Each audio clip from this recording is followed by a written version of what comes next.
Hello बच्चों, मैं शिवम, आपका मैथ का टीचर अपने चैनल इजी और स्टडी पे आपका वेलकम करता हूँ। मेरे बच्चों, पॉलिनोमियल पढ़ने के बाद आज एक न्यू टॉपिक क्लास 10th का बहुत ही अच्छा topic linear equation in two variable बहुत अच्छे से समझेंगे। क्या होता है लीनियर इक्वेशन, क्यों इसको linear equation in two variable बोलते हैं, लीनियर इक्वेशंस क्या होता है। वैसे पीछे पढ़ चुके हैं लीनियर पॉलिनोमियल, तो आज समझेंगे कि लीनियर इक्वेशन क्या होता है। हर एक बात पर अच्छे से गहराई से चर्चा करेंगे। तो आइए स्टार्ट करते हैं अपना topic, pair of linear equation in two variables. देखो, linear equation in two variables क्या होता है। अगर कभी भी टू वेरिएबल्स की बात करें, वैसे तो हम आपको बता दें वन वेरिएबल्स जो होगा, अब यहां पर ये लिखा हुआ है, सबसे पहले जो इसके नाम में लिखा हुआ है उस नाम की जानकारी ले लें कि इसको क्यों बोला जाता है linear equation in two variable. देखो, linear equation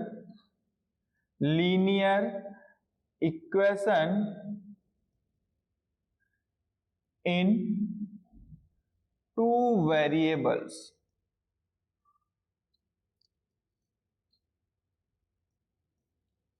linear equation in two variable की बात करें तो हर एक वर्ड को देखो, इसी के नाम में ही इसकी कहानी छुपी हुई है।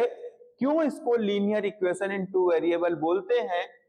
सबसे पहला वर्ड आया, कौन सा वर्ड आया, सबसे पहला वर्ड आया लीनियर। क्या आया, लीनियर। आपने पॉलिनोमियल में पढ़ा था, पॉलिनोमियल में पढ़ा था, क्या पढ़ा था, लीनियर पॉलिनोमियल को। क्या पढ़ा था, लीनियर पॉलिनोमियल को। लीनियर पॉलिनोमियल क्या होता है, तो आप कहोगे सर ऐसे पॉलिनोमियल्स जिनमें वेरिएबल्स की पावर क्या होनी चाहिए, degree of variables, degree of variables, degree of variable कितनी होनी चाहिए, वन। मतलब पॉलिनोमियल में जो वेरिएबल्स की डिग्री हाईएस्ट वाली होनी चाहिए वो कितनी होनी चाहिए, वन होनी चाहिए, तब तो वो लीनियर पॉलिनोमियल होगा। मतलब ये बात समझ में आई कि लीनियर पॉलिनोमियल में क्या होना चाहिए, लीनियर पॉलिनोमियल में हाईएस्ट डिग्री कितनी होनी चाहिए, वन होनी चाहिए, तब तो वो लीनियर बनेगा। आपने पढ़ा था क्वाड्रेटिक, क्वाड्रेटिक में क्या था, हाईएस्ट डिग्री टू होनी चाहिए, बट यहां पर किसकी बात कर रहा हूं, लीनियर की। कितनी पावर होनी चाहिए, हाईएस्ट डिग्री या हाईएस्ट पावर कितनी होनी चाहिए वेरिएबल्स की, वन होनी चाहिए। कंफर्म हुई होगी बात। सेकंड बात करें इक्वेशन, इक्वेशंस में आप समझते हो कोई भी इक्वेशंस, कोई भी आप पॉलिनोमियल लिखो, x square plus 5x plus 7 x plus y plus z, ये सब क्या है, ये कोई भी आप जितने भी इनको देख रहे हो दोनों के दोनों ये क्या है, इक्वेशन नहीं हो सकते। क्यों नहीं हो सकते सर, इक्वेशन ये क्यों नहीं है, क्योंकि इक्वेशन होने के लिए, सुनिएगा सर ध्यान से बात, इक्वेशन होने के लिए उस पॉलिनोमियल में इक्वल टू जीरो आपका लगा होना चाहिए। क्या होना चाहिए, इक्वल टू जीरो होना चाहिए। अगर लीनियर पॉलिनोमियल में या किसी भी इक्वेशन या किसी भी पॉलिनोमियल में इक्वल टू जीरो लगा हुआ है तो वो क्या हो जाएगा, वो एक इक्वेशन बनेगी। क्या बनेगी, एक इक्वेशन बनेगी। कब, जब उसमें इक्वल टू जीरो की बात करेंगे। जब तक इक्वल टू जीरो नहीं लगेगा तब तक वो इक्वेशन नहीं बनेगी, सिर्फ और सिर्फ क्या होगा, पॉलिनोमियल होगा। जैसे हमने लिखा x square plus 5x plus 7, अगर ये है और हमने इसके इक्वल टू में जीरो लगा दिया तो अब कहेंगे सर ये क्वाड्रेटिक हुआ और इक्वेशन इक्वल टू 0 लगा हुआ है इसलिए 0 हुआ। हमने लिखा x plus 5 is equal to 0, तो सर कहेंगे आप सर ये कैसा हुआ, हाईएस्ट डिग्री 1 है इसलिए क्या होगा, लीनियर इक्वेशन। कंफर्म हुई बात। देखो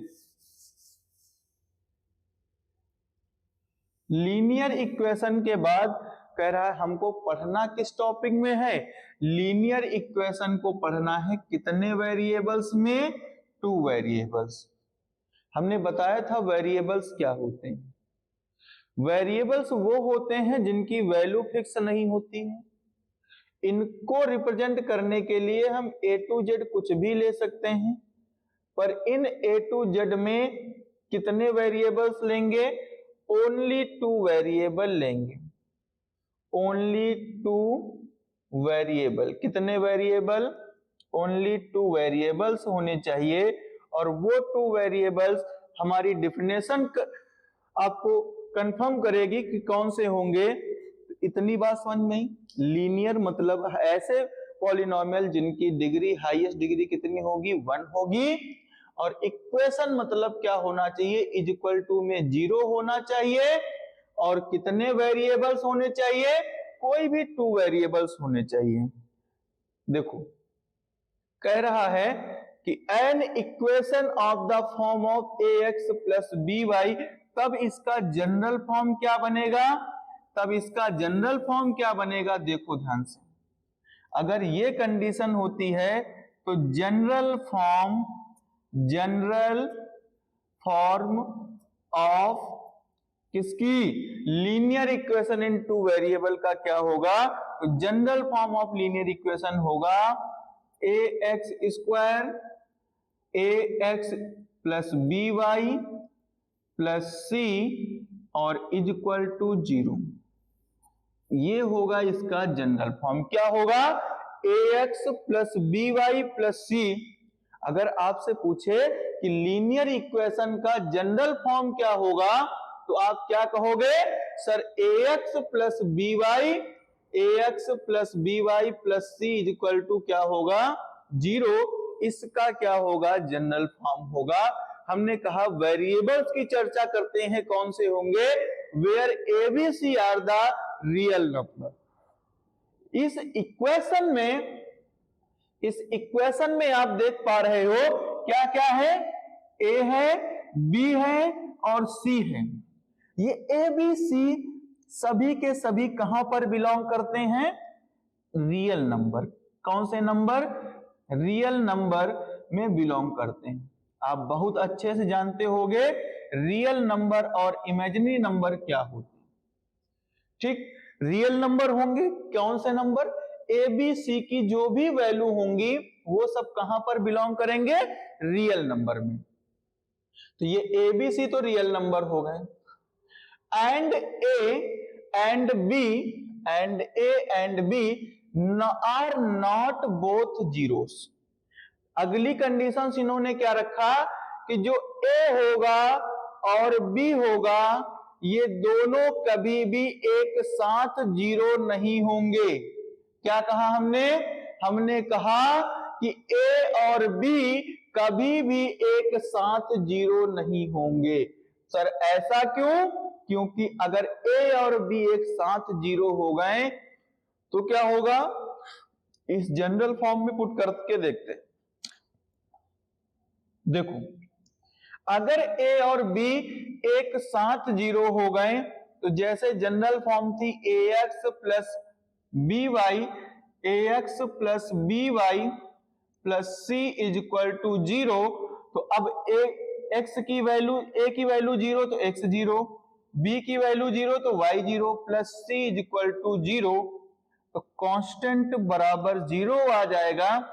और इस कंडीशंस में ये जो पॉलिनोमियल बना ये लीनियर इक्वेशन नहीं हो सकता। अगर जनरल फॉर्म की बात करें तो a और b कभी भी जीरो नहीं हो सकते। कब, एक साथ जीरो नहीं हो सकते। कंफर्म हुई होगी बात।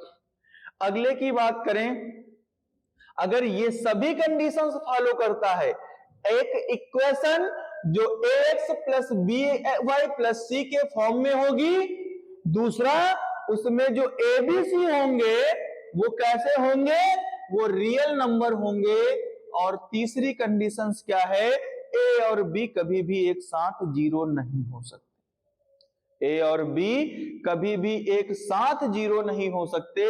और अगली कंडीशन बोल रहा है तो उसको क्या बोलेंगे, उसको लीनियर इक्वेशन बोलेंगे।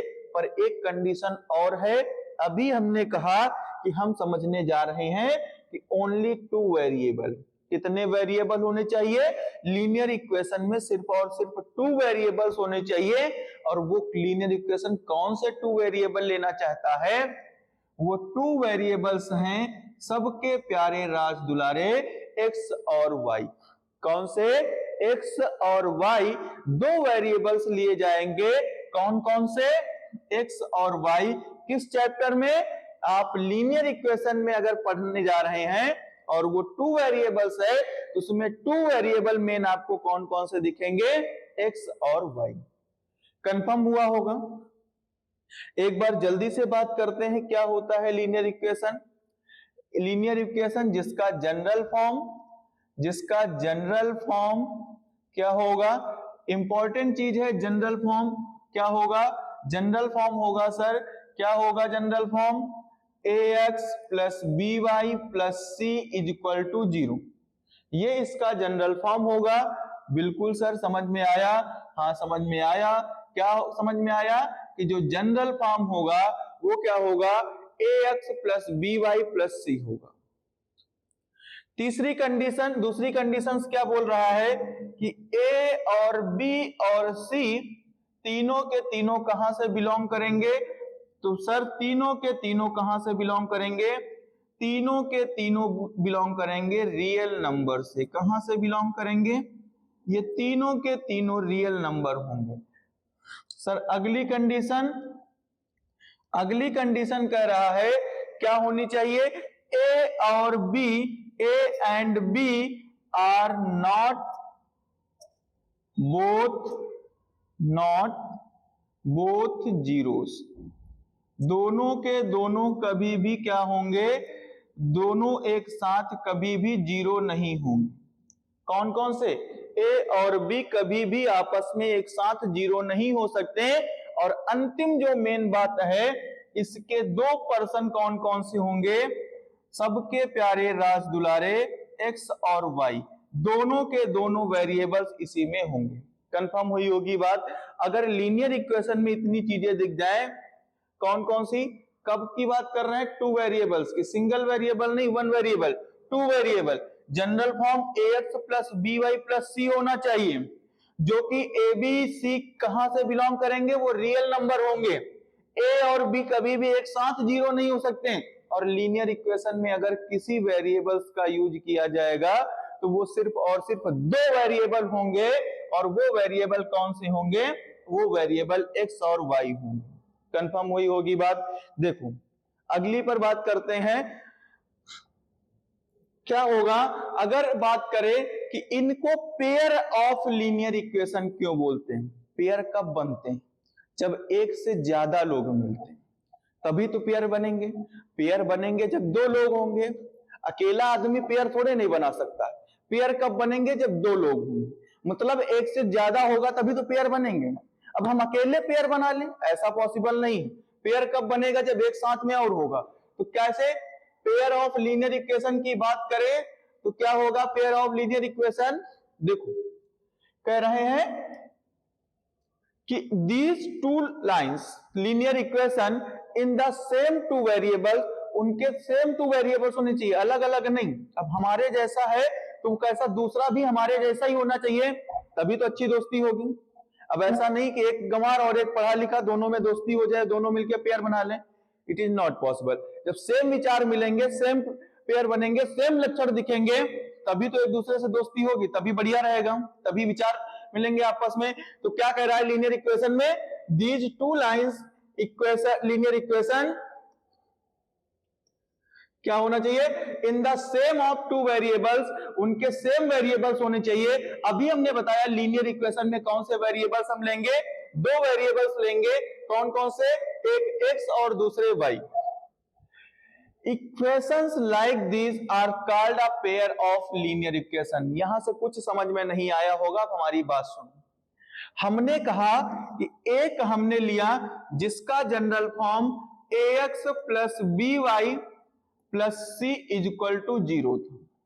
सर दूसरा भी हमको वही चाहिए जो इनकी तरह ही दिखे, तो हमने कहा ठीक है, a को हम दो पार्ट में तोड़ लेते हैं, a से ही दो बना दे रहे हैं। क्या करेंगे, हमने a के दो पार्ट कर लिए और a को पहली इक्वेशन में क्या चेंज किया, इनमें दो इक्वेशन बनाई। पहली इक्वेशन क्या हुई, पहली इक्वेशन हमने लिखा a1x, क्या लिखेंगे, a1x plus b1y plus c1 is equal to 0। ये पहली इक्वेशन बनी। दूसरी इक्वेशन की बात करें, इन्हीं से निकल के आया दूसरी इक्वेशन इनके जैसी ही होनी चाहिए। क्या होगा, a2x plus b2y plus c2 is equal to 0। Sir अब यहां पर बात करें तो सर क्या होगा, यहां पर अगर बात करें तो a1, b1, c1 और a2, b2, c2, ये जितने भी नंबर्स आप देख रहे हो, ये नंबर कहां पर लाई करेंगे? हाँ सर बिल्कुल बता सकते हैं, अभी तो बताया। जो एबीसी होंगे वो कहां पर लाई करेंगे, कहां से बिलोंग करते होंगे, वो किस फैमिली से होंगे? अरे सर बिल्कुल इजी है, ये सभी के सभी रियल नंबर फैमिली से क्या करेंगे, रियल नंबर फैमिली से क्या करेंगे, बिलोंग करेंगे। कंफर्म हुई बात कि नहीं? ये सभी के सभी एबीसी जो हैं वो कहां से बिलोंग करेंगे, रियल नंबर फैमिली से बिलोंग करेंगे। पर कभी भी ए बी आपस में दोनों एक साथ जीरो नहीं हो सकते। अगर एक साथ जीरो हो गए तो लीनियर इक्वेशन का हो जाएगा स्वाहा।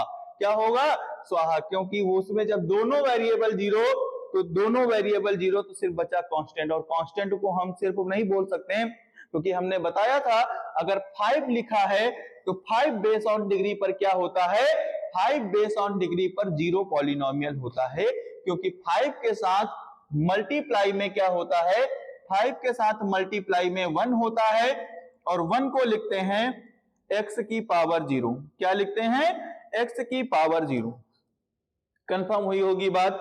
पेयर ऑफ लीनियर इक्वेशन में क्या देखा आपने, दो इक्वेशन एक ही जैसी होनी चाहिए।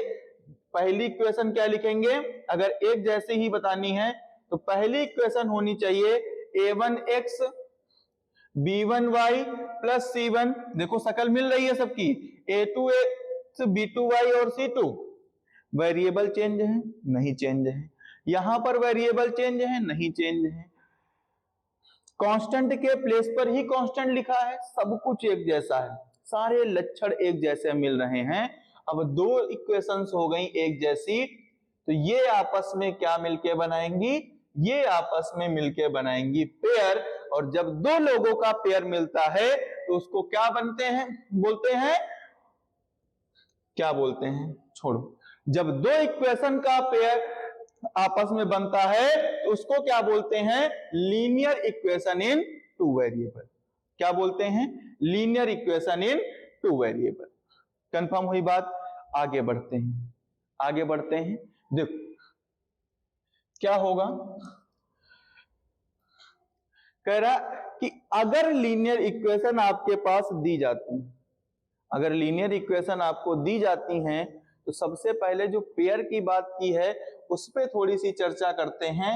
कुछ आप देख लो कैसे होते हैं लीनियर इक्वेशन। सर थोड़ा तो समझ में आ गया, पर एग्जाम्पल हो जाए तो देखो भैया, जैसे हमने लिखा 5x plus 3y plus 4 is equal to 0। अब हम आपसे ये पूछें, क्या ये जो लिखी हुई है इक्वेशन, क्या ये लीनियर इक्वेशन है? पहले चीज जो ये कंफर्म करनी है कि क्या ये इक्वेशन की इक्वेशन है कि नहीं। जो हमने लिखा है ये एक इक्वेशन है कि नहीं? हाँ सर, देखते हैं। अभी हमने बताया सर, आपने बताया कि इक्वेशन होने के लिए क्या होना चाहिए? इक्वेशन होने के लिए इक्वल टू 0 होना चाहिए। अगर लीनियर इक्वेशन होना है उसको, तो लीनियर इक्वेशन होने के लिए दो वेरिएबल्स होने चाहिए। कौन कौन से वेरिएबल्स? पहला तो x होना चाहिए और दूसरा y होना चाहिए। दो लोग होने चाहिए, दोनों हैं यहां पे हम। उसके बाद में ABC होना चाहिए, एक कांस्टेंट होना चाहिए है। x का कुछ कोएफिशिएंट्स होना चाहिए जिसको a बोलते हैं। बिल्कुल है। कैसा है? a की वैल्यू 5 है और b की वैल्यू क्या है? 3 है और c 4 है। क्या ये तीनों नंबर रियल नंबर होते हैं? बिल्कुल सर, ये तीनों के तीनों नंबर रियल नंबर होते हैं। क्या ये लीनियर इक्वेशन हुई? पर अगर मैं बात करूं पेयर की, तो क्या होगा? हमने लिखा 5x plus 3y plus 4 is equal to 0। एक इक्वेशन ये। दूसरा, इनके जैसी ही एक equation 3x plus 5y plus 4 is equal to 0। ये भी पेयर ऑफ लीनियर इक्वेशन हुआ। अब इन दोनों के आपस में पेयर बनेंगे कि नहीं, ये देखना। हाँ, अगर दोनों एक जैसे हैं, सबसे पहले देखो x दोनों में है, वेरिएबल्स हमको लेने थे x और y, दोनों में सेम वेरिएबल है। हाँ, सेम वेरिएबल है, x है और यहां पर भी x है, y भी है। एक कांस्टेंट दोनों में होना चाहिए, दोनों में है। इक्वेशंस है, हाँ दोनों इक्वेशंस है क्योंकि इक्वल टू में 0। अगली कंडीशंस जो ए बी और सी की वैल्यू है, a1 b1 c1, a1 की वैल्यू 5 और b1 3 और c1 4 और a2 3 b2 5 और c2 4, ये वैल्यू क्या रियल नंबर्स में आती? a1 b1 c1 a2 b2 c2 क्या रियल नंबर से बिलोंग करती हैं? यस सर, ये सभी की सभी वैल्यू क्या करती हैं? रियल नंबर से बिलोंग करती हैं। कहां से? Real number. कौन से नंबर? रियल नंबर से बिलोंग करती। कंफर्म हुई होगी बात। देखो अब अगर इन इक्वेशंस को सॉल्व करना है, अगर इन इक्वेशन को सॉल्व करना है, जैसे मान लीजिए हमने एक इक्वेशन लिया x plus 3 is equal to 0, क्या ये लीनियर इक्वेशन है? हाँ सर, लीनियर इक्वेशन है, पर ये क्या नहीं है सर? ये टू वेरिएबल्स नहीं है, क्योंकि हमको दिख रहा है यहां पर हमारा एक भाई नहीं है। कौन सा नहीं है? x का दूसरा भाई जो y होता है वो यहां नहीं दिख रहा है। ये वन वेरिएबल इक्वेशन। अगर वन वेरिएबल है, x है, तो x plus 3 is equal to 0 और इसको सॉल्व करना है। अरे सर बहुत आसान, क्या करेंगे? चुटकियों में सॉल्व होगा। 3 को उधर भेजेंगे, x इज इक्वल टू -3 होगा। x इज इक्वल टू -3 ही क्या होगा? इसका सोल्यूशन होगा। अभी बात करेंगे कि सोल्यूशन ऑफ लीनियर इक्वेशन क्या होता है, समझेंगे अच्छे से। ये समझ में आया लीनियर इक्वेशन को कैसे सॉल्व करना, मतलब लीनियर इक्वेशन को सॉल्व करना, उनके वेरिएबल्स की वैल्यू फाइंड करना, उन लीनियर इक्वेशंस को सॉल्व करना कहलाता है। तो लीनियर इक्वेशन को कितने मेथड से सॉल्व किया जा सकता है? दो मेथड से। कौन कौन से मेथड होंगे? दो मेथड। पहला मेथड अलजेब्रिक मेथड। कौन सा मेथड? अलजेब्रिक तरीके से सॉल्व करेंगे, जो कि आपको आगे कई चैप्टर्स में आपको हेल्पफुल होगा। दूसरा जो टॉपिक होगा, दूसरा मेथड होगा, वो होगा ग्राफिकल मेथड। अभी ग्राफिकल मेथड आपने उसमें सीखा था, किसमें? पॉलिनोमियल में। अब लीनियर पॉलिनोमियल में सीखेंगे, लीनियर इक्वेशन में सीखेंगे कि ग्राफिकल मेथड से दो इक्वेशंस के पेयर को कैसे सॉल्व करते हैं, उनकी वैल्यू कैसे फाइंड करेंगे एक्स वाई की, सब समझेंगे। तो पहला मेथड है अलजेब्रिक मेथड। के भी दो मेथड होते हैं, सॉल्व करने के। पहला है सब्स्टिट्यूशन मेथड। क्या है सब्स्टिट्यूशन मेथड? क्या होता है समझते हैं। दूसरा मेथड है एलिमिनेशन मेथड। कौन सा मेथड? Elimination method. दोनों मेथड अपनी जगह पर बहुत ही पावरफुल, बहुत अच्छे से आने चाहिए। अगर ये मेथड आ गए तो इक्वेशन को सॉल्व करना थोड़ा सा होगा जाएगा और भी आसान। देखो बहुत अच्छे से एक एक एग्जांपल लेकर के दोनों मेथड को समझते हैं। सबसे पहले बात करेंगे सब्स्टिट्यूशन मेथड। आपको गिवन वैल्यू, जैसे हमने मान लिया आपको दिया गया है, क्या दिया गया है, हमने माना एक इक्वेशन दी गई है x plus 4y is equal to 0, sorry 6, कितना दिया गया है 6। देखो 3x plus y is equal to 4, दो इक्वेशन हमने मान लिया। दो इक्वेशन है, दोनों को पेयर ऑफ लीनियर इक्वेशन बोलेंगे। अब दोनों इक्वेशन की बात करें, x और y की बात करें तो x ये हुआ और y ये, दो इक्वेशन x y और x y दोनों वेरिएबल हैं, हाँ पेयर ऑफ लीनियर इक्वेशन है। सर इसमें इक्वल टू में 0 नहीं है तो क्या मूर्खों वाली बात करते हो सर, इसको इधर लेके आएंगे तो इक्वल टू में 0 बन जाएगा, इनमें से कोई डिस्टर्बेंस नहीं होगा। आगे बात करते हैं x plus 4y is equal to 6 और दूसरा है 3x plus y is equal to 4। इन दोनों को किस मेथड से सॉल्व करेंगे? सब्स्टिट्यूशन मेथड से। तो इन दोनों में से एक इक्वेशन को किसी को आप उठाइए, दोनों में से किसी एक को चूज करिए जो आपको अच्छा लगे। सर हमको पहली इक्वेशन अच्छी लग रही, तो हमने लिखा from equation first. Equation first से बात करें, इक्वेशन फर्स्ट को बुलाया, यहां पर आओ, हमको तुमसे थोड़ी सी बात करनी। आ गए भैया। यहां से हमने कहा कि हम तुमको थोड़ा सा तोड़ना चाहते हैं। क्या करना चाहते हैं? तोड़ना। तोड़ लो भैया। किसमें तोड़ोगे? हमने कहा तुमसे एक को बाहर निकाल लेंगे, चाहे बताओ एक से निकाल लें चाहे तो y। हमने देखा कि हमको आसानी से क्या मिलने वाला है, सर आसानी से हमको y में मेहनत करनी पड़ेगी और x में कोई भी मेहनत नहीं। तो हमने क्या किया, हमने x को फाइंड कर लिया, x इज इक्वल टू हो जाएगा 6 माइनस 4y। x की वैल्यू क्या आ गई? x की वैल्यू आ गई 6 माइनस 4y।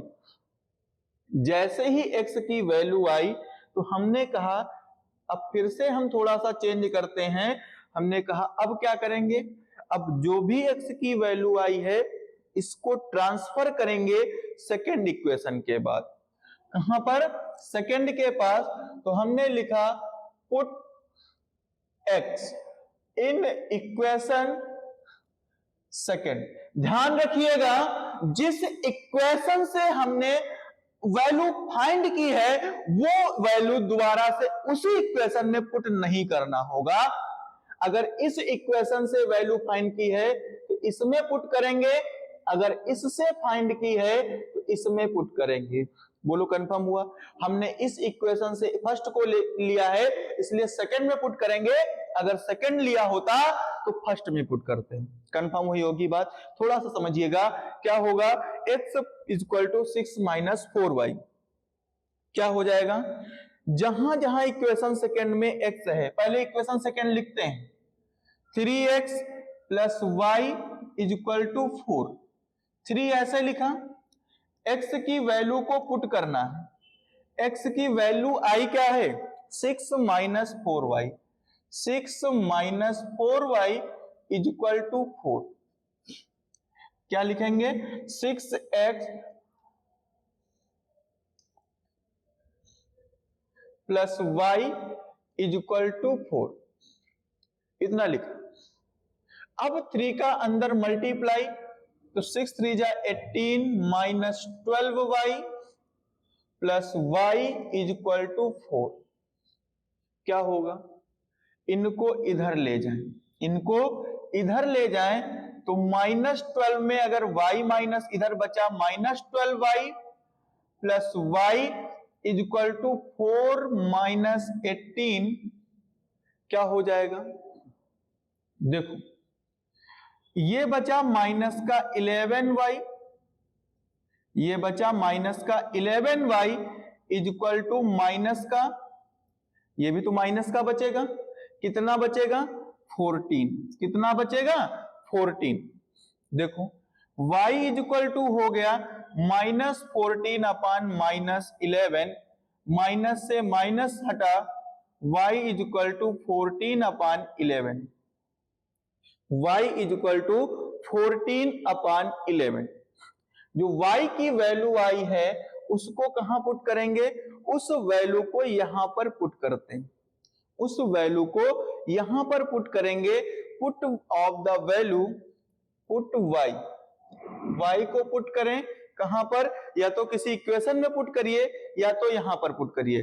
क्या होगा? देखो x इज इक्वल टू जो फाइंड होगा, क्या फाइंड होगा? x इज इक्वल टू, देखो 6 ऐसे लिखा जाएगा, माइनस 4 इंटू y की वैल्यू क्या आई है?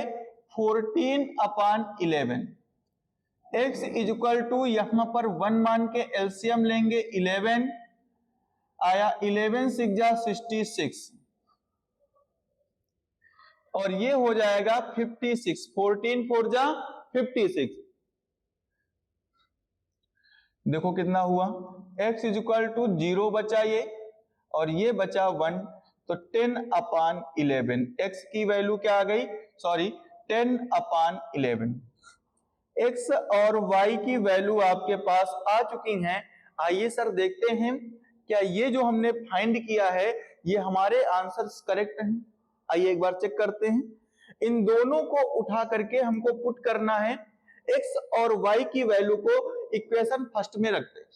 दोनों में से किसी से चेक कर सकते हो, फ्रॉम इक्वेशन फर्स्ट, ये चेक कर रहा हूं।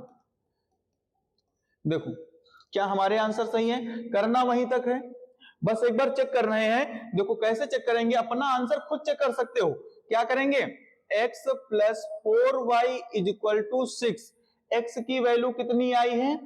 10 अपान 11 प्लस 4 इंटू y की value 14 upon 11 is equal to 6। Confirm हुई बात? देखो दोनों में क्या है?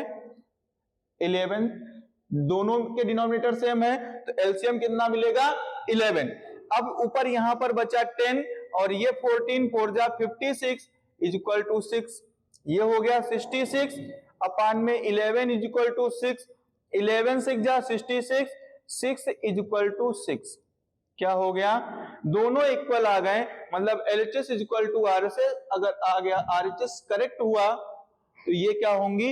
इक्वेशंस आपस में करेक्ट होंगी। कंफर्म हुई बात? अगले पे बात करते हैं, अगले पे बात करते हैं किस पे? एलिमिनेशन मेथड कैसे सॉल्व करते हैं। एलिमिनेशन मेथड कैसे सॉल्व करते हैं? तो दो इक्वेशंस कौन कौन सी? फिर से वही इक्वेशंस हम पुट करेंगे। देखो दूसरा ले लेते हैं, कौन कौन सा? x plus 3y is equal to 7, x plus 3y is equal to 7, 4x plus y, 4x plus y is equal to 6। क्या होगा? देखो दोनों इक्वेशंस को सॉल्व करना है एलिमिनेशन मेथड से। दो इक्वेशन पेयर में हमको दी गई।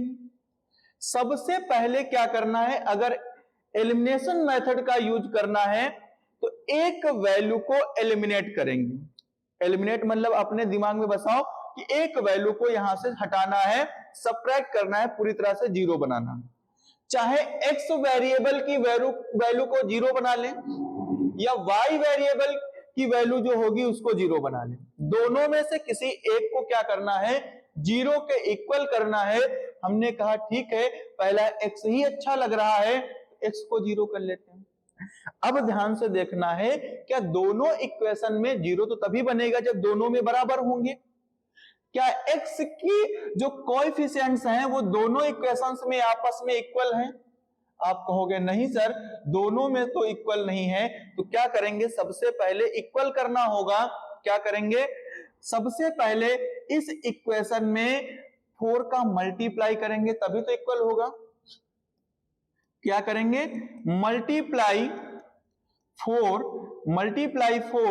In equation first. देखो अगर इक्वेशन फर्स्ट में 4 का मल्टीप्लाई करेंगे तो इस पूरे इक्वेशन में 4, हर एक जितने भी टर्म दिए गए हैं सब में किसका मल्टीप्लाई होगा, 4 का। तो क्या इक्वेशन बनेगी आकर के, एक अच्छी सी इक्वेशन बनेगी। क्या बनेगी, 4x प्लस, अगर 4 का मल्टीप्लाई होगा तो 12y इज इक्वल टू 7 4 जा 28। कंफर्म हुई बात। दूसरी इक्वेशन को कुछ नहीं करना है, ऐसे ही नोट कर देते हैं। 4x plus y is equal to 6। दोनों इक्वेशंस को क्या करेंगे आपस में, हाँ सर दोनों इक्वेशंस को आपस में सब्ट्रैक्ट करेंगे। क्या करेंगे, सब्ट्रैक्ट। अगर सब्ट्रैक्ट करेंगे दोनों इक्वेशंस को तो क्या होगा, जो नीचे इक्वेशन होगी उसके साइन चेंज होंगे। अगर प्लस में होगा तो माइनस होगा, और अगर माइनस है तो प्लस बनेगा जाकर के। देखो ये वैल्यू, यहां कोई साइन नहीं तो माइनस होगा, यहां पर प्लस है तो ये माइनस, कोई साइन नहीं माइनस। अब ध्यान से समझो, ये दोनों एक जैसे दिख रहे हैं इसलिए क्या होंगे, प्लस माइनस माइनस 0 हो गया। 12 में y माइनस करेंगे, अब इस साइन को देखेंगे उसको नहीं, ये वाला साइन का काम खत्म। 12 में 4 माइनस करेंगे कितना बचेगा, 11y। 28 में 6 माइनस करेंगे, बिल्कुल सर 22 बचेगा। क्या होगा, y is equal to 22 upon 11। क्या लिखेंगे, y is equal to 22 upon 11। 11 2 जा कितना होता है, 22। 11 2 जा 22, तो y की वैल्यू कितनी आ गई सर, y की वैल्यू जो आई हमारी वो कितनी आ गई, 2 आ गई। अब इस y की वैल्यू को आप क्या करेंगे, y की वैल्यू को कहीं पर ले जाकर के पुट कर दीजिए। कहां पर पुट करेंगे, देखो put y in equation first. Equation first में y को पुट कर दें तो x आ जाएगा, तो चलिए पुट करते हैं। देखो क्या लिखेंगे, x plus 3y is equal to 7। y की वैल्यू 2 पुट करनी है, 3 into 2 is equal to 7। x plus 6 is equal to 7, और 6 उधर जाएगा, इधर प्लस में उधर माइनस हो जाएगा, तो x की वैल्यू क्या आएगी, x की वैल्यू जो आएगी यहां पे वो आएगी 1। तो x इज इक्वल टू हुआ 1 और y इज इक्वल टू 2। एक बार इनको जल्दी से चेक करते हैं, क्या ये वैल्यू जो है हमारी वो सही आई हुई है। तो इक्वेशन फर्स्ट को लेते हैं, from equation first. Equation first को उठाइए, क्या इक्वेशन फर्स्ट दी गई है, x plus 3y is equal to 7। x की वैल्यू 1, x की वैल्यू क्या दी गई है 1, x की वैल्यू 1, y की वैल्यू 2 इज इक्वल टू 7। तो ये हो गया 1 प्लस 6 इज इक्वल टू 7, मतलब 7 इज इक्वल टू 7। LHS वाला पार्ट आपके RHS के पार्ट के इक्वल आ गया, इसलिए हमारी गिवन वैल्यू क्या है, करेक्ट है। जो भी हमारा आंसर आया है वो करेक्ट। हमको चेक नहीं करना होगा, पर अपने संतोष के लिए अपना आंसर सही है कि नहीं बोर्ड में चेक करने के लिए रफली कर लिया, 1 सेकंड या 2 सेकंड का काम है, तुरंत वैल्यू पुट किया, तुरंत आंसर आएगा। हमारा जो भी जितने नंबर का मार्क्स आएगा ये तो कंफर्म हुआ कि नहीं जो हमारा आंसर है वो करेक्ट है। ठीक बच्चों, कल की क्लास में मिलते हैं एक नए टॉपिक के साथ, इन्हीं का ग्राफिकल मेथड, कैसे ग्राफिकल मेथड से लीनियर इक्वेशन को सॉल्व करेंगे। Thank you, I love you.